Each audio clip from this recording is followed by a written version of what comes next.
Unprofessional. Alright. I don't do videos. Hi guys, welcome back to my channel. So today I'm joined with Justin again, and I've decided to do another Singapore related Q&A because I think most of you still have quite a few questions about living in Singapore, moving to Singapore, so we're going to go ahead and answer what we can. I asked you guys on Instagram if you had any questions, so I'm going to go ahead and answer what we can. You ready? Yeah. Okay. Question number 1. Can you understand your Singaporean friends when they speak to you in Singlish? Do you have any Singaporean friends? Yeah, I do. Where? With all the football guys. Okay. All the football guys. If you ask the question, what does this word mean? They will let you know. So when you don't understand something, say, oh, what does that mean? And then you learn. Yeah, and then you remember it. So then every time you hear it from that point on, you know what it means. Yeah. So start learning another language. You really. For example, I found out the word lao sai is the word for diarrhea, and now when I say something about diarrhea, I say lao sai before I say the word diarrhea, which is really, really weird. So yeah, weird things like that happen. So you start thinking it in the Singlish word rather than the English word sometimes, which is really odd. But I work with mainly Singaporeans, and when I first moved here, like I literally had no idea what people were saying. I just felt like I was so excluded from anything, like didn't understand it. Then you just start to pick things up, and then it makes sense. Word by word, yeah. Yeah, and you can kind of piece it together. I still learn new Singlish words though, but it obviously makes more sense now. Yeah, there's so many, it's crazy. Have you managed to explore much of Singapore? Any new places that you have been enjoying heading to?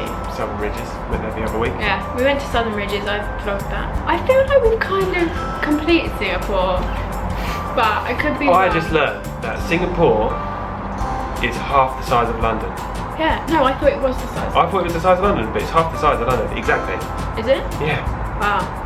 So that's how it's not a big place. There's not a lot to explore. Yeah. I mean, we've been here I think that's 2 years why now, Singaporeans say that they get so antsy about living here, that they're like, oh, it's so boring, there's nothing to do. There is a lot to do, but I suppose if you've lived here your whole life, then you feel like there's not much more to do, which is why you travel outside of Singapore. It says, hey, my boyfriend and I are moving out in January. I'm going to be working near Raffles Place. Can you recommend any good areas to live that are within easy commute?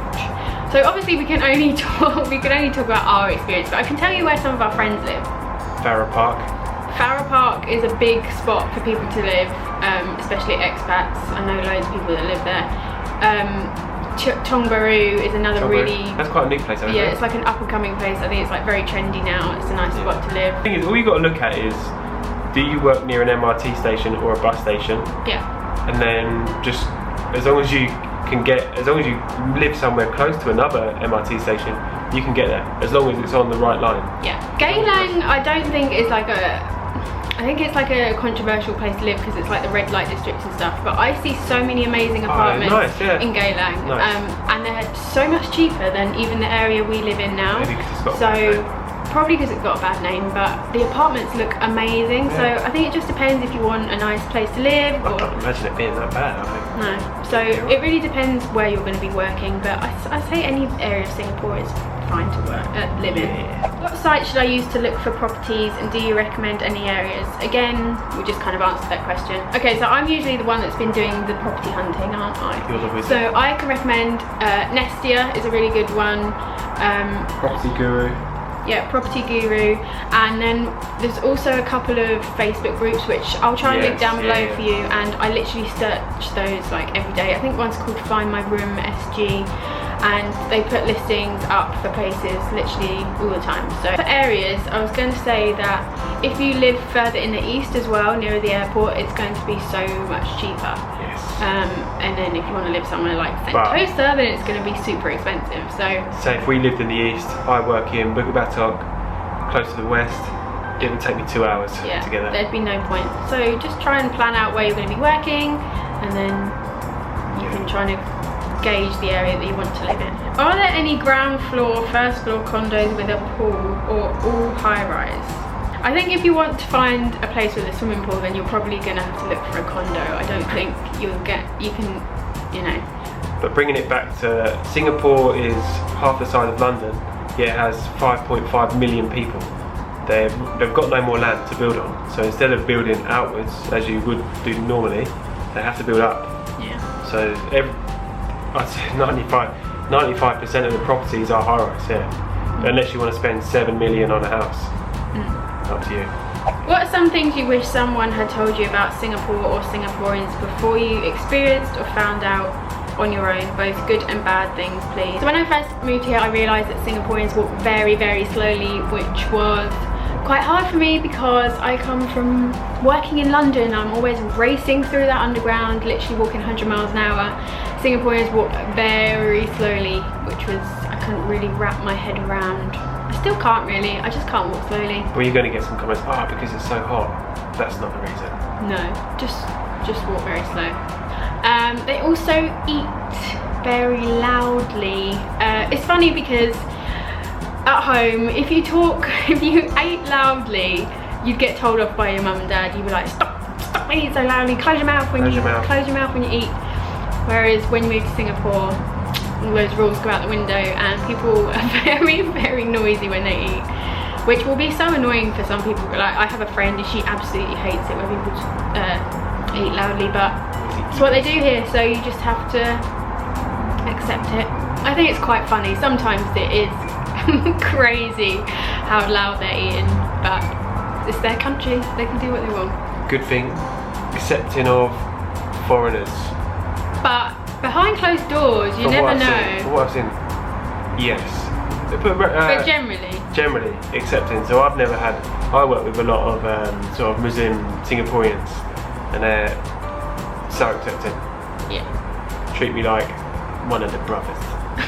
I probably get more people to be fair, I didn't really take many taxis at home, but a lot of the uncles make conversation with me in the taxis, and I can have really nice conversations with them, which is quite nice. I mean, obviously you get some that don't want to talk at all, or some that are rude, but I've had quite a nice, good amount of conversations with people in taxis. Sociable ones, yeah. Yeah, and it's nice to have a good chat with them, and that they want to talk to you. One thing that I saw that was shocking, some kid on the train at Clementi, clearly going to school, he was on the train, his face looks a bit white, he passed out. He then starts to fall backwards, so I sort of grabbed him before his head hit the floor, laid him down, he's come round, he's like, whoa.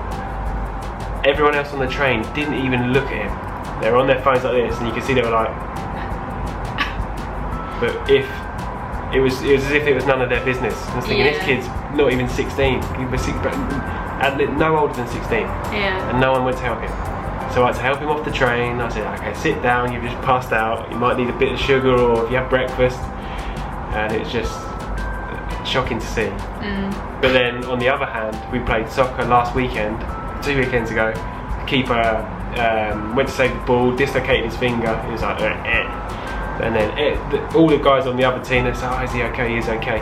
So it depends on the situation. Depends where you are. Yeah. A lot of people at the MRT, everyone is on their phone. That's a bad thing. That was a bit of a shock when, I mean, I'm one of them now. Let's have a look. But when you get on the phone, as soon as you get on the MRT, everyone is on their phone. Or on the escalators, or on the bus, everywhere. It's all about the mobile. Yeah, but I suppose that's. But they've got internet on the MRT, so I guess that's why. Because you don't get internet on the underground in London. So people instead have newspapers. So people have books or newspapers, but here everyone's on their phone. But I'm one of them now, so I can't really talk. How do you stop your makeup from melting off your face? I've become super oily and shiny in Singapore, and I feel like I've tried everything. La la la la la. Wear less makeup. Don't wear makeup. Yeah. Literally, in a week I don't wear makeup anymore. Mainly because I just can't be bothered. But yeah, my skin type definitely has changed as I moved over here. It's definitely become more oily, which I'm really happy about because I had awful dry skin at home, so I generally feel like my skin looks more glowy and whatever. But yeah, a primer and a setting spray usually helps, but obviously if you're going to go into direct sunlight with makeup on, then nothing is really going to stop it from. I mean, you don't even wear makeup, so I don't know why you're pretending like you. No, surely that's obvious. I wear just a very light cushion foundation thing. I don't wear anything too heavy because that and sunlight, it just doesn't go well together. So I just say, like, get a nice tan, and then you don't really have to wear makeup at all. Give your skin a break in this heat. How are the working hours? Hectic? Do you get weekends off often? Obviously it depends what kind of career you're in. Yeah, generally I think if you're working for a Singaporean company then the hours will be very long. Longer in comparison. Longer than a 9 to 5. Than a 9 to 5. Do you get weekends off? I mean, I do, but Justin works a lot. Again, it depends what career you're in. Yeah. So, how much tax do they take from your salary? Tax is on a staggered basis. UK it would be anything over, say, £10,000, you pay 20%, then up to maybe 44,000. So 10,000 to 44,000 pounds. 44,000 pounds being a lot of money. You pay 20%. Anything over 44,000 pounds, you pay 40%. Singapore's on a staggered basis. So you might get the first $10,000 0% tax, then 10,000 to 20,000 might be 3%, then 5%, then 7%. Goes up in stages. So it's a better idea to do it that way. You definitely pay less tax. But what you find is, than in the UK. I'm not sure how they work the tax out, but a lot of people don't pay much tax, if any at all. And I don't know how they get around it, because even my tax was a lot less than what it should have been. I'm not sure how they work it out. All you do, the tax in the UK, you pay it every month. Singapore, you get, you just have to print off a form. You get an email, you print off a form, take it to your bank, and you pay it once a year. Yeah. So yearly. Yeah. How many months or days did you wait before hearing from the company that you applied to? I've mentioned before, I think it took me 2 months to find a job here. That's just my experience. Obviously it's going to vary for everyone else. I know someone that took like 5 months to find a job. I would say if you're moving over here by yourself, maybe just definitely try applying online before you come here. A lot of people ask me how to find a job online. I just go on like websites like Indeed.com and stuff like that, or LinkedIn. Just type in whatever job it is you're looking for, and then Singapore, and then all the jobs will come up. It's very basic. But my old boss, he said if you apply for a job online and don't give a Singaporean address, they might not look at it. Oh really? So it's like that catch-22. You can't apply for a job when you're still living overseas, unless it's for, say, a professional position. So you generally have to have a Singaporean address for them to even consider it. And then also, say you come here and you have a job and then you decide to switch job. A lot of our friends have changed jobs whilst being here, so I don't think it's very hard to find another job. Once you've got the EP and you've got a Singaporean address, and you've had some experience in a job, you've got some experience in Singapore, yeah, then I think it's easy to switch a job. Yeah, easy. So just get a job and then apply for another one. Yeah. You moved recently, so how are you liking your new condo? Will you do an apartment tour like you did for the last place? I've done a room tour. Well, I did a kind of room tour when we moved in, but I think I will definitely do an updated room tour. And I don't mind showing you the rest of the apartment, but it's definitely a step down from where we were last living. I like it. Our bedroom is lovely. It's so much bigger. A bit noisy, but it's noisy, but the rest of the apartment, it's an old place, so it's nothing fancy. But we've come here because we're paying less and it's not permanent. Again, we're living with other people because I just think better people this time. Yeah, better people. A nice living room where we can watch TV now and stuff, so it doesn't just feel like we're living in our tiny little box room anymore. We've still got a really nice pool, like brand new pool and gym. So yeah, I don't mind doing a tour for you guys, but it's not as fancy as the last place, but it's fine, it does the job. Okay guys, so I think that is most of the questions answered. I hope we answered yours. If you have any more, then as always you can leave them down below in the comments, or you can go ahead and follow me on Instagram at The Vintage Vision, and you can just leave me all your questions there, and then we can do another video if we need to.